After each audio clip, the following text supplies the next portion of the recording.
अस्सलाम वालेकुम रहमतुल्लाहि वबरकातुहू। प्यारे बच्चों, आप लोगों का इस्तकबाल है एक्सी एकेडमी पर। और हम लोग हमारा टॉपिक जिसको अर्थवर्म कहते हैं, केचुआ भी जिसको हम उर्दू में कहते हैं, हम उसकी बात कर रहे हैं, जिसको आमतौर पे हम सिद्दोड़ कहते हैं। जो हमारे ज़मीन के अंदर जो ज़मीन की मिट्टी होती है, ऐसी मिट्टी जो नम होती है या जो हमारे पानी के घड़ों के अतराफ हो या जो खेतों में हो, उस नम मिट्टी के अंदर हमको ये जो केचुआ होता है ये दिखाई देता है। ठीक है, अर्थवर्म दिखाई देता है ना। हो बच्चों, आज के लेक्चर की शुरुआत करने से पहले आप लोगों से खास गुजारिश है कि हम लोग, आपको मालूम है कि मेरा जो पूरा यूट्यूब चैनल है, उस यूट्यूब चैनल के ऊपर अभी तक जो वीडियोस हो चुकी है वो टोटल वीडियोस 200 के ऊपर हो चुकी है। 200 से अबो ये वीडियोस है। अब होता ये है कि बहुत सारे बच्चे आते हैं, उनको समझ में नहीं आता, और अक्सर हमारे पास ये प्रॉब्लम है ही कि जब बच्चे उनको यूज करना शुरू करते हैं तो उनको समझ में नहीं आता कि कहाँ पर कौन सी चीज मिलेंगी, कौन से चैप्टर की वीडियो कौन सी है। तो एक बात इतनी है कि एक तो आपके जरिए मैं चाह रहा हूँ कि दूसरे लोगों तक भी ये मैसेज पहुंचे, इसलिए बता रहा हूँ कि जब आप यूट्यूब का चैनल ओपन करेंगे, अक्सर एकेडमी जब आप टाइप करेंगे, तो अक्सर एकेडमी टाइप करने के बाद आपके पास जो पेज ओपन होगा, उस पेज के ऊपर एक तो होगा सब्सक्राइब। तो एक तो पहली रिक्वेस्ट ये है कि उसको सब्सक्राइब करिए, और वहां पर एक बहुत बड़ा क्या होगा, घंटा होगा, उस घंटे को यानी उस बेल आइकॉन को भी दबाइए। लेकिन उसके बाद जो होगा, उसके बाद होगा ऊपर आपको देखने को मिलेगा प्लेलिस्ट। क्या देखने को मिलेगा? प्लेलिस्ट। इस प्लेलिस्ट के अंदर मैंने सारी वीडियोस के अलग अलग नामों के साथ, किसके साथ? नामों के साथ सारे चैप्टर्स को वहां पर अपलोड कर दिया है। आपको क्या करना है? उस प्लेलिस्ट में जाना है, वहां पर नाम चेक करना है, और जो भी चैप्टर आपको चाहिए वो देखना है। अभी जो हमारा क्रैश कोर्स का चल रहा है, तो उसको मैंने क्रैश कोर्स के नाम से एक पूरा प्लेलिस्ट बनाया हुआ है। उस क्रैश कोर्स को अगर आप क्लिक करेंगे तो 2021 के कुछ वीडियो है, और 2022 की अभी जो वीडियोस आ रही है उसमें से कुछ वीडियोस मैंने अपलोड इसलिए किया 2022 की, ताकि उन बच्चों को मोटिवेशन मिले जो इस तरह के वीडियोस ढूंढ रहे हैं, तो उनको समझ में आए कि हमारी क्लास चालू है, वो एडमिशन ले सकते हैं। 2021 की वो जो पुरानी वीडियोस है जो मैं बोर्ड पर पढ़ाता था, वो वीडियोस में से बहुत सारी वीडियोस वहां पर अवेलेबल है। दूसरा कि जितने भी वीडियोस वगैरह वहां पर अवेलेबल है, आप उनको बहुत आसानी से एक्सेस कर सकते हैं, वो सारी फ्री अवेलेबल है। एक जो चीज मतलब मेरे को बहुत सारी जगह से शिकायत मौसूल हो रही है, वो ये है कि कुछ लोग क्या कर रहे हैं, यहाँ से वीडियो डाउनलोड कर रहे हैं और वो वीडियो वो क्या कर रहे हैं, शेयर कर रहे हैं, लेकिन वो इस अंदाज में शेयर कर रहे हैं जैसा वो उन्होंने बनाया। तो इस तरह का जो फ्रॉड है, थोड़ा उसको रोकिए या उसको बताइए कि यार ये आपकी ये अच्छी हरकत नहीं है। अगर ये चीज अगर मालूम पड़ती है तो ये नुकसानदा भी है। तो इस तरह की कुछ चीजें हो रही है, इसलिए मैंने सोचा कि आपके जरिए से बाकी और लोगों को भी ये मैसेज मैं पहुंचा सकता हूँ। ठीक है, तो शुक्रिया। ना हम लोग बात कर रहे हैं अर्थवर्म केचुआ की, और हमने अर्थवर्म की मॉर्फोलॉजी देखा, और हमने कहा कि हमारे पास जो इंडिया के अंदर जो अर्थवर्म होता है, तो उसके अंदर दो स्पेशीज की हमने बात की थी। किसी को याद है क्या दो स्पेशीज के नाम क्या है? दो स्पेशीज के नाम क्या है? पैराडीमा और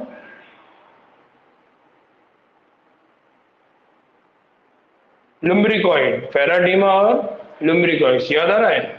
लुम्ब्रिकस, ठीक है, लुम्ब्रिकॉइड या उसी को कहा जाता है लुम्ब्रिकस। ना हो ये दो स्पीशीज की हमने बात किए थे, ना हो उसमें से अब हम जिसकी बात कर रहे हैं, जिसको हमने हमने कहा था कि इनकी जो शक्लियात की अगर बात करें, तो हमने कहा कि इनके जिस्म का जो हिस्सा होता है वो सिगमेंटेड होता है, और सिगमेंटेड बॉडी होने की वजह से इनको किसमें रखा गया है?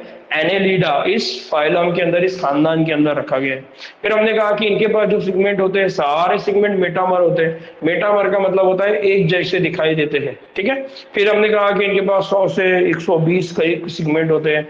फिर हमने कहा कि इनके स्ट्रक्चर के अंदर बहुत सारे हैं, जैसा इनको अगर आपको बैक साइड इनकी पहचानना है, पीठ की तरफ से अगर आप देख रहे हैं, या पेट की तरफ से आप देख रहे हैं, या सर की तरफ से आप देख रहे हैं, या पैर की तरफ से देख रहे हैं, तो हमने कहा कि अगर पेट की तरफ से, सामने की तरफ से देख रहे हैं तो वेंट्रल साइड, पीठ की तरफ से, बैक साइड से अगर देख रहे हैं तो डॉर्सल साइड, सर की तरफ से अगर देख रहे हैं तो वेंट्रल साइड, आजू बाजू से देख रहे हैं तो लेटरल साइड, ठीक है, हमने ये बात की थी। तो हमने कहा कि डॉर्सल साइड में वहां पर एक मिड मेडियन डार्क लाइन, एक बहुत गहरी लाइन होती है जो कि शरियान है, एक खून की नाली है। दूसरा हमने कहा वेंट्रल साइड पे क्या होता है, यानी सामने की साइड पे क्या होता है, तो हमने कहा जेनाइटल पोर होती है, जो अमल तौलीद के उजू की जो सुराख होते हैं, अमीर तौलीद के जो मुंह होता है वो वहां पर होता है। तो हमने कहा कि जो 14वां सेगमेंट है वहां पर फीमेल का रिप्रोडक्टिव माउथ होता है या तौलीदी उजू का मुंह होता है, और जो मेल है उसका मेल रिप्रोडक्टिव का दो मुंह होते हैं, दो सुराख होते हैं जो 18वें सेगमेंट पर होते हैं। फिर इसी तरह से हमने कहा कि वहां पर एस शेप का रो होता है, और वो एस शेप का जो रो होता है उसको सीटाए कहते हैं। वो लोकोमोशन में यानी उनकी एक जगह से दूसरी जगह जाने में क्या करता है, उसके लिए जिम्मेदार होता है। तो ये बेसिक स्ट्रक्चर हम लोगों ने लास्ट टाइम देखे थे। फिर उसी तरह से हमने उनकी वॉल देखे थे। फिर उसके बाद हमने क्या देखा था, एनाटॉमी देखा था। एनाटॉमी में स्पेशली हमने देखा था कि इनका जो अमल हाजमा है, जो निज़ाम हाजमा है, वो निज़ाम हाजमा किस तरह से बना हुआ है। तो निज़ाम हाजमा की केस में हमने कहा था कि उनका जो निज़ाम हाजमा होता है, वो जो निज़ाम हाजमा है उनका, उस निज़ाम हाजमा के अंदर हमने कहा कि अलग अलग स्ट्रक्चर्स होते हैं। उसमें माउथ होता है, फेरिंग्स होता है, एसोफेगस, गिजार्ड, स्टमक, फिर उसके बाद स्टमक के बाद इंटेस्टाइन वगैरह, और हमने उसमें ये सारे स्ट्रक्चर की बात किए थे। फिर हमने उसमें एक टाइफ्लोसोल की बात किए थे। जिस तरह से हमारे जिस्म के अंदर इंटेस्टाइन, हम आगे चल के पढ़े, हमने डाइजेस्टिव सिस्टम में पढ़ा कि जो इंटेस्टाइन है हमारे, उसमें क्या होती है, माइक्रोविल्ला। इसी तरह से इनके पास भी इंटेस्टाइन है, और उस इंटेस्टाइन के अंदर जो फोल्डिंग है, वो फोल्डिंग को क्या कहा जाता है, टाइफ्लोसोल। जो उनके अंदर इंजेजाब का जो एरिया होता है, इंजेजाब का जो सरफेस एरिया होता है, इंजेजाब की क्या बोलेंगे उसको, जो सतह होती है उसको वो क्या करता है, उसमें इजाफा करता है ना। हो कल हम लास्ट लेक्चर में हमने डाइजेस्टिव सिस्टम का आखिरी हिस्सा यहां तक बात किए थे ना। हो आज हम स्टार्ट करने वाले हैं उनका दौरान खून। किसकी बात करने वाले हैं, उनके दौरान खून। तो यहां तक बच्चों किसी को कोई डाउट है?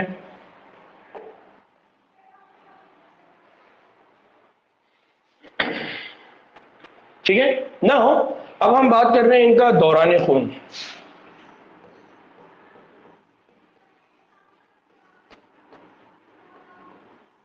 दौरान खून का निज़ाम आपको याद होगा, हमने दौरान खून के निज़ाम में हम पहले ही कह रहे हैं कि जो जानदार हैं, एनिमल्स हैं, उनके पास दो तरह का दौरान खून का निज़ाम है। एक जिसको हम कहते हैं बंद, और एक जिसको हम कहते हैं खुला। बंद का मतलब क्या होता है, बंद का मतलब ये होता है कि जो खून होता है वो दिल से निकलता है और फिर शरियान वरीद के जरिए पूरे जिस्म में घूमकर वापस दिल में आ जाता है।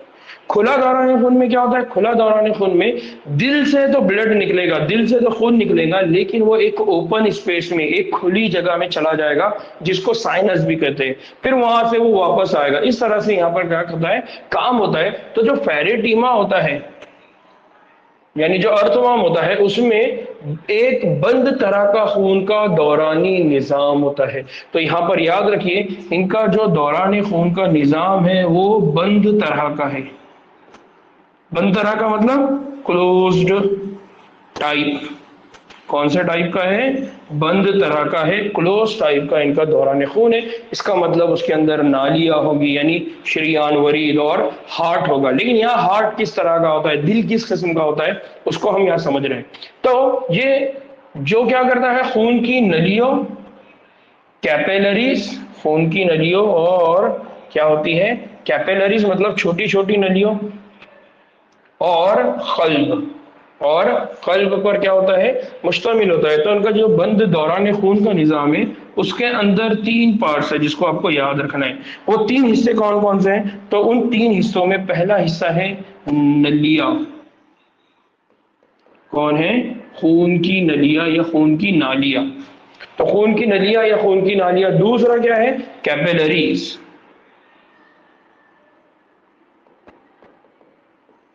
दूसरा कौन है, कैपिलरीज। तीसरा कौन है, तो तीसरा है कल्ब। तीसरा कौन है, कल्ब, जिसको हम क्या कह रहे हैं, हार्ट। क्या कह रहे हैं हम उसको,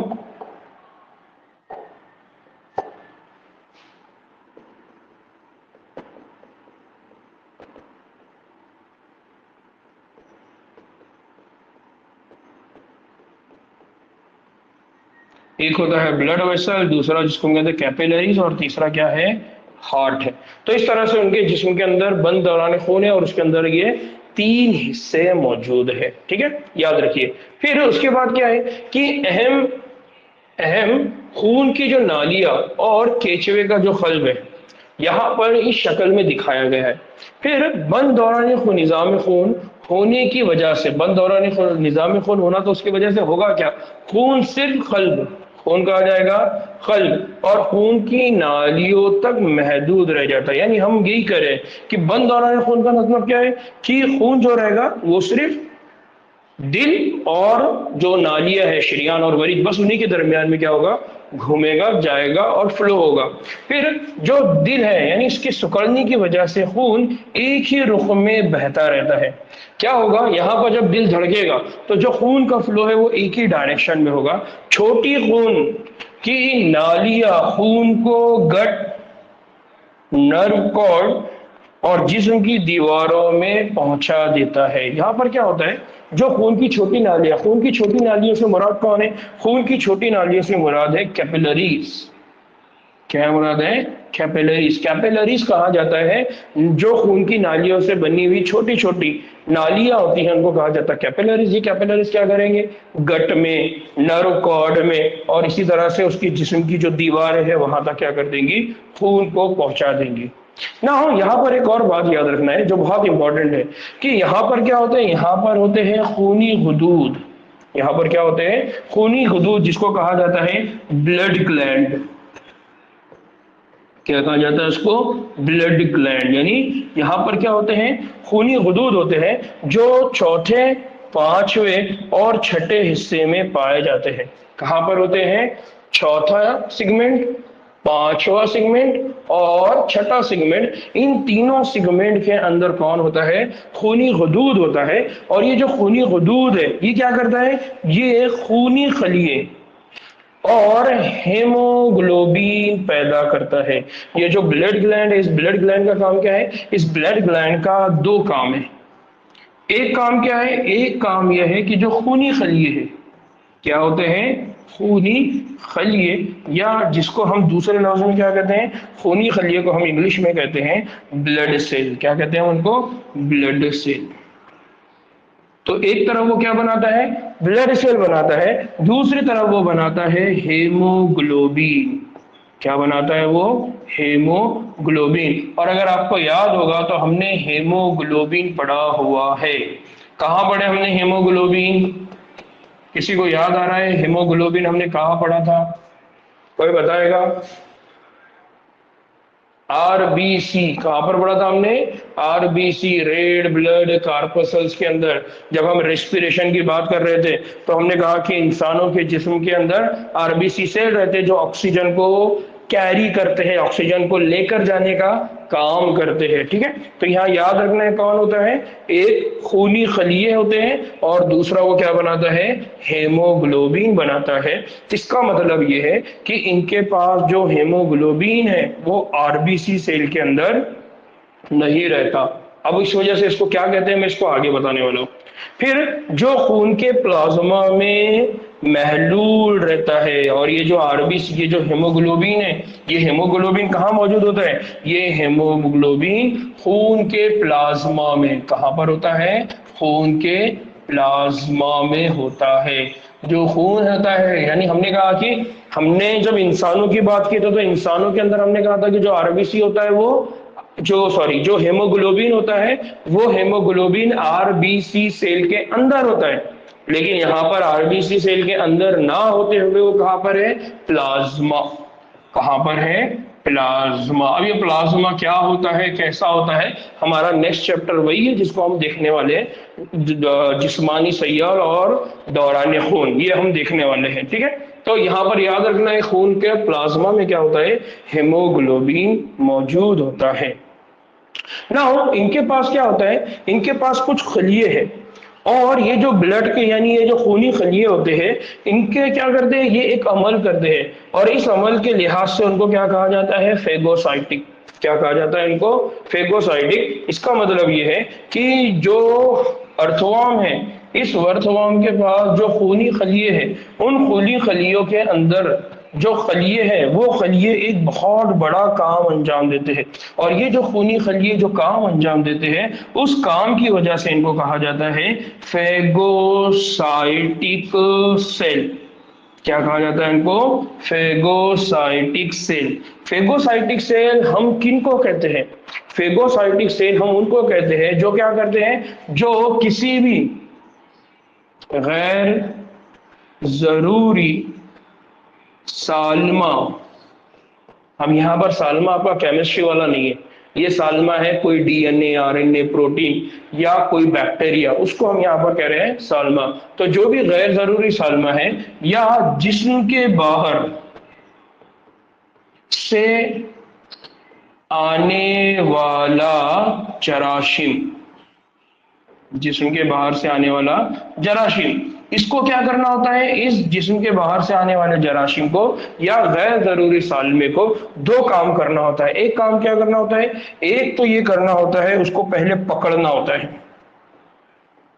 क्या करना होता है? इसको पकड़ना होता है। पकड़ने का मतलब क्या है? उसको खाना होता है। क्या करना होता है? खाना होता है। और दूसरा उसको हजम करना होता है। उसको क्या करना होता है? हजम। और खाने और हजम के बाद उसको क्या करना होता है? जिस्म से बाहर, उसको क्या करना होता है? जिस्म से बाहर करना होता है। तब इस अमल को क्या कहा जाता है? तब इस अमल को कहा जाता है फेगोसाइटोसिस। तब इस अमल को क्या कहा जाता है? इस अमल को कहा जाता है फेगोसाइटोसिस। और जो सेल इस अमल को अंजाम देता है उस सेल को कहा जाता है फेगोसाइटोसिस। Phagocytic cell. क्या कहा जाता है इसको? फेगोसाइटिक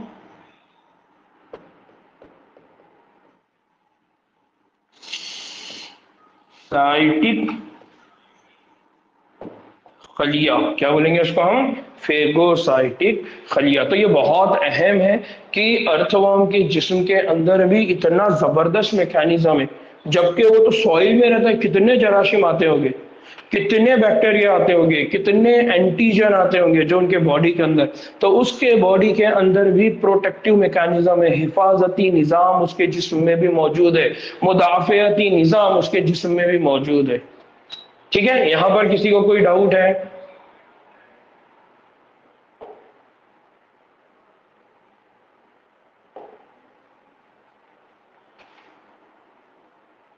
नाउ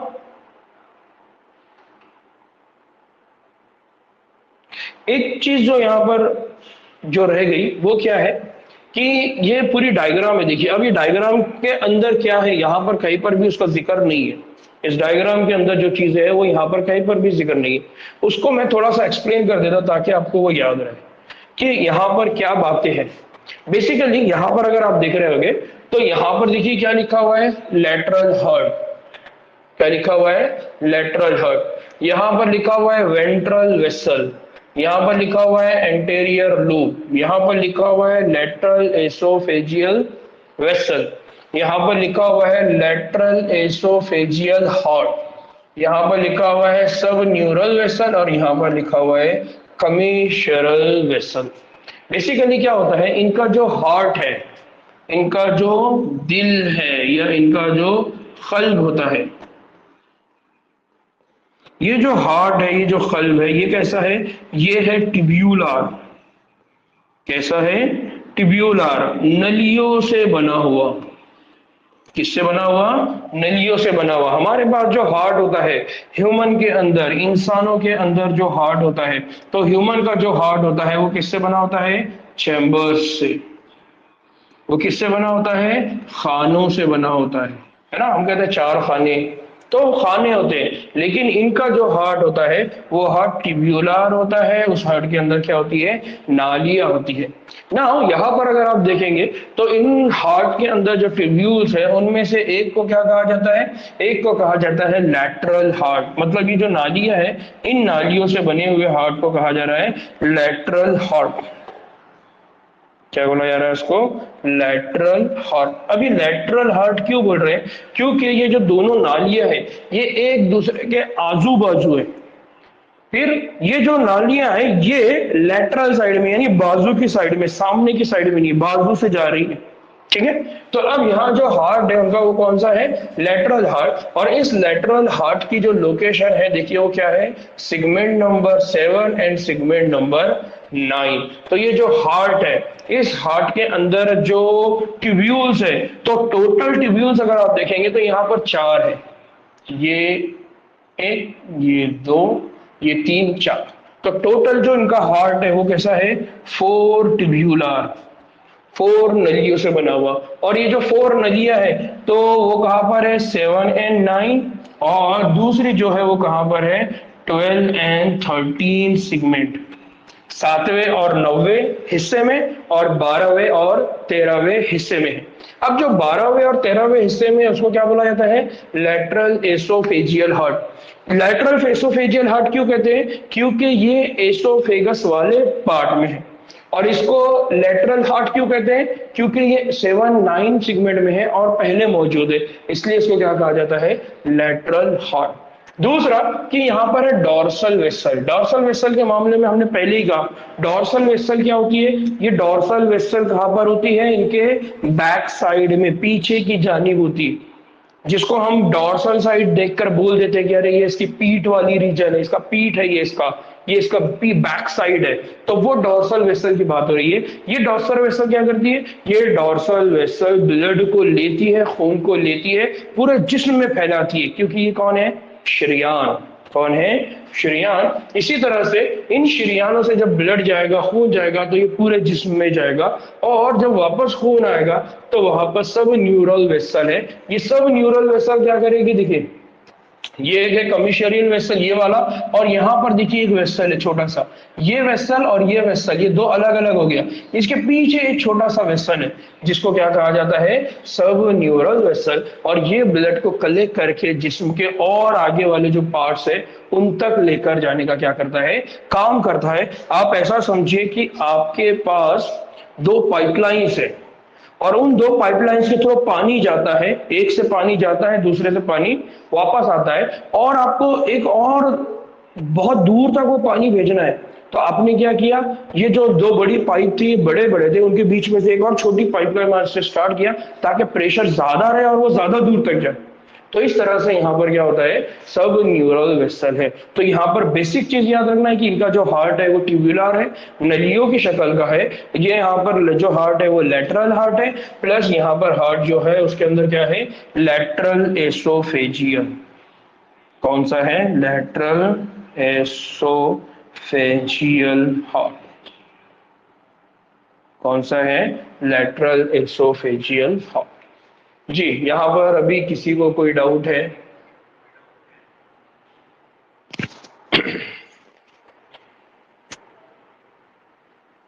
ठीक है यार, ये 23 कौन है जो बार बार डिस्कनेक्ट हो रहा है, फिर ज्वाइन हो रहा है, फिर डिस्कनेक्ट हो रहा है, फिर ज्वाइन हो रहा है? तो अगर इनका कोई इश्यू चालू होगा तो मेरे को रिपोर्ट करो बच्चों। किसी को अगर कोई दिक्कत आ रही होगी तो मेरे को मैसेज कर दिया करो, परेशान होने की जरूरत नहीं है, कुछ ना कुछ सोल्यूशन निकालेंगे। अल्लाह की जमीन बहुत बड़ी है, कुछ ना कुछ रास्ते निकलते रहते हैं यहाँ पर। ठीक है ना, चलिए हम आगे बात कर रहे हैं कि हमने कहा कि जो केचुआ है उसके अंदर जो निज़ाम है उसमें सबसे पहला निज़ाम हमने कौन सा देखा, वो देखा हमने डाइजेस्टिव, उसके बाद देखा दौरान खून ना। आपको इस बात के लिए बहुत हैरानी होगी, किस बात की हैरानी होगी, कि केचुए में मखसूस अमल तनफुस का एहतमाम नहीं होता है। इनके पास कोई special type of respiratory system नहीं है, कोई मखसूस अमल तनफुस, मखसूस अमल तनफुस का निजाम, सॉरी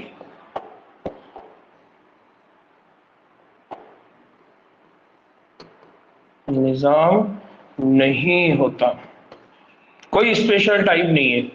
इसका मतलब ये कौन करेगा, तो ये सारा काम दौरान खून के जरिए ही अंजाम पाएगा।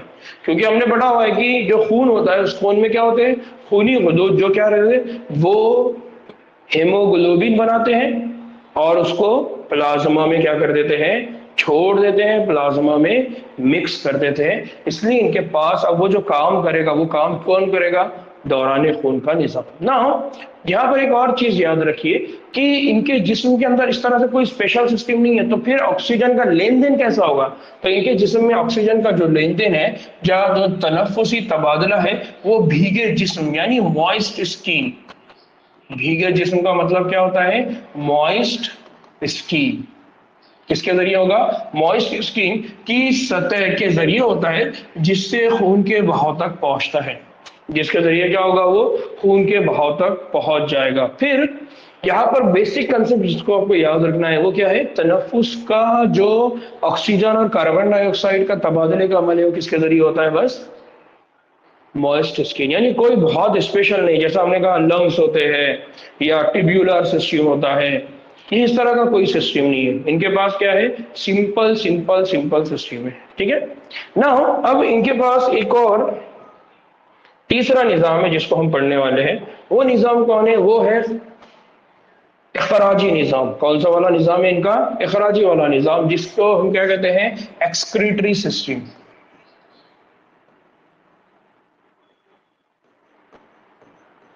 या हम ये कहते हैं कि इस्तिखराजी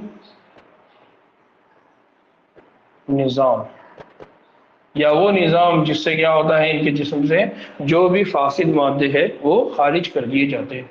तो अब इनके खराजी निजाम की अगर हम बात करें तो क्या होता है कि जो खारिज करने वाला उजू है, जो खारिज करने वाला उजू है, वो अलग अलग हिस्सों में कहाँ पर होता है, अलग अलग हिस्सों में मुरत्तिब कॉइल ट्यूब्यूल्स में, किस तरह से होता है, वो तरतीब के साथ कॉइल ट्यूब्यूल होता है, जिसे गर्दानीय या क्या कहा जाता है, नेफ्रेडिया, जिसको ना गुर्दानीय, जिसको क्या कहा जाता है यहाँ पर, नेफ्रेडिया। तो इनका जो इस्तिखराजी निजाम है उसके अंदर क्या होती है, उसके अंदर होती है नेफ्रीडिया। क्या होती है, नेफ्रीडिया, या उसी को हम क्या कहते हैं, गर्दानीय। और अगर आपको याद होगा तो हमने इसकी जब इंट्रोडक्शन पढ़ा, जब हम इसका ओवरव्यू देख रहे थे, तब हमने पढ़ा था कि इनके पास क्या होते हैं, नेफ्रेडियोपोर। याद आ रहा है आपको, हमने पढ़ा था इनके पास क्या होते हैं, नेफ्रेडियोपोर, नेफ्रीडियोपोर। क्या होती है इनके पास, नेफ्रीडियोपोर होती है। छोटे छोटे सुराख होते हैं, होल होते हैं, जिनके जरिए अमल इस्तिखराज में वो क्या करते हैं, हर सिगमेंट के अंदर वो काम होता है। फिर यहाँ पर जो नेफ्रेडिया है, उन नेफ्रेडिया को तीन हिस्सों में डिवाइड किया हुआ है, तीन अलग अलग टाइप में उन नेफ्रेडिया को क्या करके रखा हुआ है, डिवाइड करके रखा हुआ है, तीन हिस्सों में उनको तकसीम करके रखा गया है। तो हम बात कर रहे हैं कि क्या होता है, नेफ्रीडिया, और ये जो नेफ्रीडिया है उसके अंदर कितने हिस्से हैं, तीन टाइप है। नाउ सबसे पहला कौन है, उसको कहा जाता है सेप्टल नेफ्रीडिया। सबसे पहला जो नेफ्रीडिया है वो कौन है, उस नेफ्रीडिया को कहा जाता है सेप्टल। क्या कहा जाता है इसको, सेप्टल नेफ्रीडिया। ये जो सेप्टल नेफ्रीडिया है ये 15वें हिस्से से शुरू होते हैं। कहां पर होते हैं ये, 15वें हिस्से से, या हम क्या कहते हैं इसको, 15th सिगमेंट। कहां से होते हैं, 15th सिगमेंट हिस्से से लेकर आखिरी हिस्से के इंटर सिगमेंटल सेप्टा। बेसिकली ये कहां पर होते हैं, सेप्टल नेफ्रीडिया। सेप्टल नेफ्रीडिया ये होते हैं इन इंटर सिगमेंटल सेप्टा। अब ये इंटर सिगमेंटल सेप्टा का मतलब क्या होता है, इंटर सिगमेंटल सेप्टा का मतलब ये होता है कि फॉर एग्जांपल ये एक सिगमेंट है, ये दूसरा सिगमेंट है, ये तीसरा सिगमेंट है, ये जो है इसको कहा जाता है सेप्टा। क्या कहा जाता है इसको, सेप्टा। और ये दो सिगमेंट के बीच में है, ये एक सिगमेंट है, ये दूसरा सिगमेंट है, उन दोनों के बीच में है, इसलिए इसको कहता है इंटर सिगमेंटल सेप्टा। दो सिगमेंट के बीच में, दो हिस्सों के बीच की जो दीवार है, उस दीवार को क्या कहा जाता है, इंटर सिगमेंटल सेप्टा। क्या कहते हैं उसको हम, इंटर सिगमेंटल सेप्टा। ठीक है, तो यहाँ याद रखना है ये जो इंटरसेगमेंटल सेप्टा है, यानी वो इंटरसेगमेंटल सेप्टा होता है, उसका नाम क्या है, सेप्टल नेफ्रेडिया, उसको क्या बोला जाता है, सेप्टल नेफ्रेडिया। तो आप ये डायग्राम देख रहे होगे, इस डायग्राम में क्या है, इस शक्ल के अंदर आप देख रहे होगे कि यहाँ पर क्या है, यहाँ पर देखिए ये सेप्टा है, और इस सेप्टा के ऊपर देखिए यहाँ छोटी छोटी आपको क्या दिखाई दे रही है, पोर्स, है ना, ये यहाँ पर ट्यूब लाइक स्ट्रक्चर है, ये जो है ये कौन है, सेप्टल नेफ्रेडिया। तो पहला वाला कौन है, सेप्टल नेफ्रेडिया। नाउ इसके बाद जो दूसरा नेफ्रेडिया होता है, जो दूसरा टाइप है, उस टाइप को कहा जाता है इंटुगमेंट्री।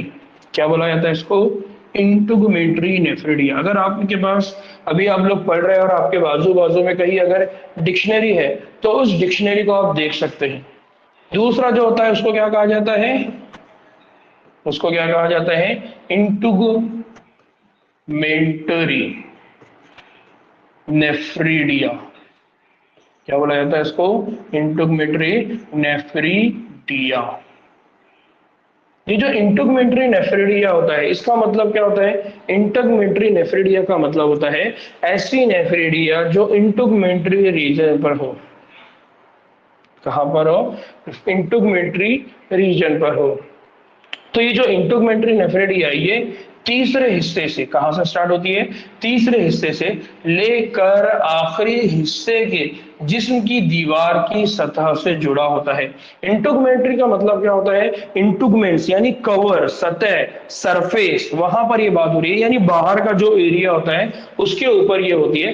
तो ये शुरुआत कहां से करती है, ये शुरुआत करती है तीसरे सेगमेंट, थर्ड सेगमेंट, और थर्ड सेगमेंट से ये खत्म कहां पर होती है, आखिरी हिस्से तक, या हम क्या कहेंगे, लास्ट सेगमेंट। कहा जाके खत्म होगा, वो लास्ट सेगमेंट पर जाके खत्म होगा। और ये क्या होता है, जिस्म की सतह पर खुलता है। ये कहां जाके खुलता है, जिस्म की सतह, मतलब अगर आपको ये एक सेगमेंट है, ये दूसरा सेगमेंट है, ये तीसरा सेगमेंट है, तो यहां पर जो होगे वो कौन होगे, यहां पर जो होगे वो होगे इन सेप्टल नेफ्रेडिया। यहां जो होगे वो कौन होगे, सेप्टल नेफ्रेडिया। और यहां पर जो होगे, यहां पर जो मौजूद होगे, यहां पर इस तरह से, तो ये जो होगे ये कौन होगे, ये इंटुगमेंटरी यानी सरफेस के ऊपर, सतह के ऊपर जो लगी होगी नेफ्रेडिया है, उनको कहा जाता है इंटुगमेंटरी नेफ्रेडिया। ठीक है, तो पहला नेफ्रेडिया कौन था, सेप्टल नेफ्रेडिया। दूसरा नेफ्रेडिया कौन था, इंटुगमेंटरी नेफ्रेडिया। नाउ बच्चों हम बात कर रहे हैं तीसरा नेफ्रेडिया। क्या कह रहे हैं, तीसरा नेफ्रेडिया, उसको क्या कहते हैं, तो तीसरा जो नेफ्रेडिया है उसको कहा जाता है,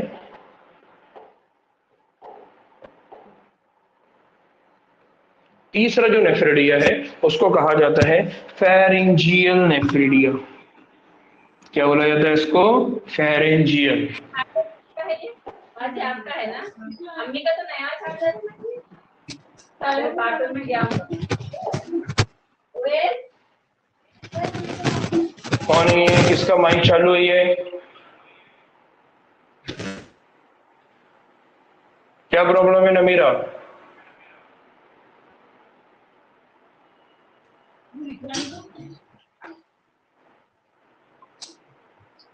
कर लेंगे बोलना, ज्यादा जा रही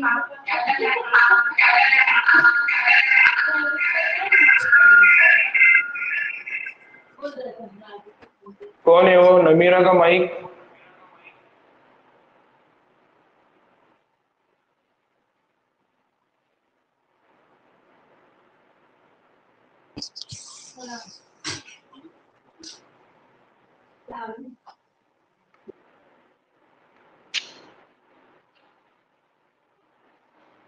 ना। हम बात कर रहे हैं, हम कह रहे हैं कि तीसरा, तीसरा कौन है, फेरेंजियल नेफ्रेडिया। तीसरा नेफ्रेडिया कौन है, फेरेंजियल नेफ्रेडिया।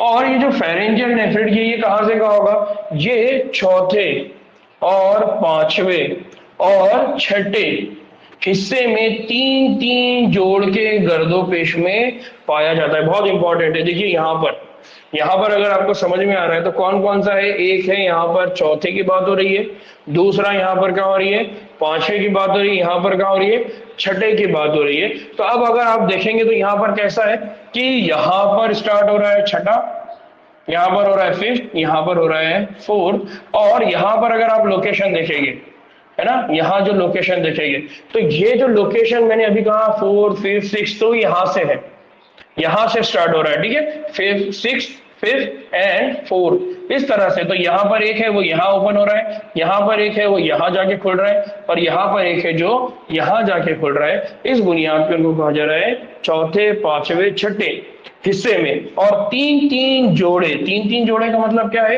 ये एक जोड़ा, ये दूसरा जोड़ा, ये तीन जोड़ा, ये एक जोड़ा, ये एक, ये एक, तो इस तरह से कितने जोड़े हैं, तीन जोड़े इनकी है। तो यहाँ याद रखना है कि यहाँ पर तीन टाइप की नेफ्रेडिया है।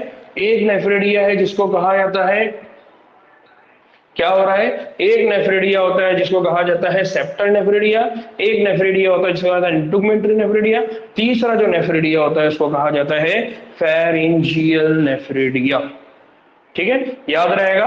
तो इस तरह से हमारे पास कितने टाइप की नेफ्रेडिया है, तीन टाइप की नेफ्रेडिया है जो हमारे जिस्म के अंदर अमले इस्तिखराज में क्या करती है, मदद करती है। फिर यहाँ पर एक और बात याद रखिए, वो क्या है, वो क्या है, ये बहुत अहम है कि इस सभी मुख्तलिफ तरह के गर्दानी, यानी ये तीनों भी किस्म की गर्दानी है, बनावट तकरीबन एक ही तरह की होती है, यानी इनकी जो बनावट होती है वो एक जैसी होती है। फिर गर्दानी क्या करते हैं, तो गर्दानी है जिस्मानी सयाल की मिकदार, जिस्मानी जो सयाल है उसका मिकदार और कंपोजिशन, दो चीजों को वो मेंटेन करते हैं। एक है मिकदार और दूसरा है कंपोजिशन। एक है मिकदार और दूसरा क्या है, कंपोजिशन, की वो बना हुआ किस्सा है उसको वो क्या करता है, रेगुलेट करता है। तो यहाँ याद रखिए कि हमारे जिस्म में जो नेफ्रेडी है, जिस तरह से हमारे जिस्म के अंदर कौन है, किडनी है, हमारा गुर्दा है, वो क्या करता है, हमारे खून के अंदर किस तरह का कंपोजिशन रहेगा, वेस्ट मटेरियल यानी इस्तेखराजी, या हम कहेंगे फाजिल मादे, फजूल मादे, ऐसे मादे जो निकल जाना चाहिए वो कितना रहेगा, और बाकी के जो दूसरे मादे हैं वो कितने रहेंगे, तो वो हमारा गुर्दा तय करता है। वैसे ही यहाँ पर कौन करता है, नेफ्रेडिया करता है। फिर गुर्दानिया एक खीफ की तरह होता है जो सीलोमिक चेम्बर से इजाफी सयाल को जमा करता है। अब यहाँ पर क्या है कि ये जो स्ट्रक्चर होता है ना, अगर आप इस स्ट्रक्चर को देखेंगे तो ये जो स्ट्रक्चर होता है ये बहुत ट्यूब्यूलर होता है, और यहाँ पर एक खीफ नुमा स्ट्रक्चर होता है। क्या होता है यहाँ पर, खीफ नुमा स्ट्रक्चर होता है। खीफ नुमा का लास्ट टाइम में मैंने बताया था, खीफ का मतलब क्या होता है, फनेल। क्या होता है, फनेल, है ना, फनेल लाइक स्ट्रक्चर। यहां से आप पानी डालो नीचे से आ जाएगा। तो ये खीफ नुमा स्ट्रक्चर होता है। ये खीफ गर्दानिये के ट्यूब्यूलर, गर्दानिये के ट्यूब्यूलर हिस्से के साथ जुड़कर पोर के जरिए गंदगी को जिस्म की दीवार की सतह में क्या करता है, भेजता है, जहां से फिर वो बाहर हाजमे की नाली में क्या होता है, चला जाता है। ये बहुत अहम है कि ये एक हो गया, ये हो गया खीफ की शक्ल की तरह, और ये ट्यूबुलर स्ट्रक्चर है। और यहाँ पर कौन है, नेफ्रेडियोपोर, है ना, जिसको हमने क्या कहा, याद आ रहा है आपको, नेफ्रेडियोपोर। क्या होती है यहाँ पर, नेफ्रेडियोपोर एक होल होता है। वो होल क्या कहते हैं, उस होल की वजह से क्या होता है, जिस्म से वो सारी चीजें क्या होती है, बाहर चले जाती है, जिस्म से बाहर निकल जाती है। तो यहाँ पर याद रखना है, खीफ नुमा यानी फनेल की तरह दिखने वाला एक स्ट्रक्चर है, उसके साथ एक ट्यूब्यूलाइक स्ट्रक्चर जुड़ी हुई है, ट्यूब्यूल जुड़ी हुई है। अब वो खीफ नुमा क्या करेगा, जो भी ब्लड होगा, खून होगा, उसमें से जो भी कचरा है, जो भी फासिद मादा है, वेस्ट मटेरियल है, जिसको जिस्म से बाहर करना है, उसको जमा करेगा, और फिर वो ट्यूब के जरिए नेफ्रेडियोपोर उसको जिस्म से क्या कर देगा, बाहर लेकर जाकर फेंक देगा, छोड़ देगा। ठीक है, यहां पर किसी को कोई डाउट है, कोई ऐसी बात है जो नहीं समझ रही है?